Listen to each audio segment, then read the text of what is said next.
just going to take a second to talk to you about the difference between a drag and drop and something like WordPress, which is a more traditional builder that most professional builders use or web designers use. But drag and drops are very popular for people who want to try to create their site themselves or to maintain their site themselves. So I've had a few clients who were wondering what the difference is. So very quickly, this is what your screen looks like when you go to WordPress.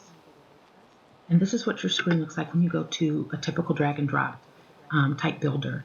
And this particular one is Wix.com, which I absolutely love for the drag and drop features if you want that style of builder. And what we mean by drag and drop is simply that you can click on an item and then you can drag it and drop it. It's very simple to relocate or move around or play with all of the elements on your page. You can just click on something and you can drag it and you can drop it.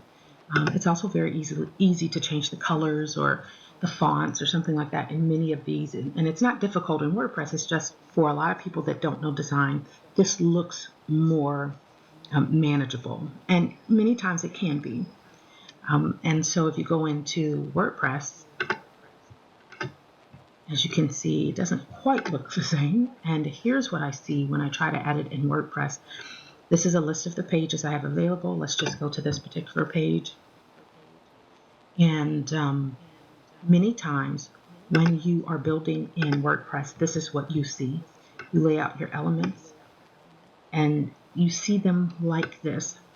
And yes, you can say whether you want this to be centered, right aligned, or whatever, but many times things don't appear the way you think they will because you can't really see where they are. So for instance, this page actually looks like this.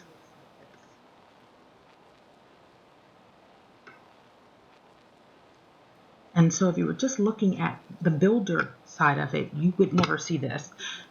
And so because of that, sometimes people struggle with using WordPress to create or to maintain that if they wanted to maintain it themselves.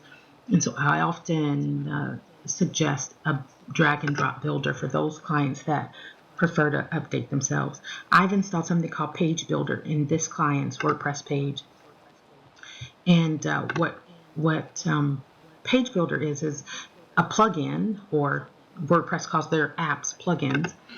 And what it does is it allows you to have a screen sort of similar to a drag and drop. They call it a drag and drop, but as you can see, you don't see any of the actual elements. You just see sort of the behind the scenes aspect of that. So this is that first book image. This is the second book. This is the third book, and so on. These are the buttons, the red buttons at the bottom.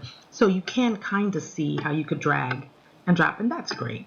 But again, it depends on what you're more comfortable with. If you want to see this type of screen, a drag and drop is perfect for you. If you think you can manage something like this, WordPress would be great. Thanks for watching.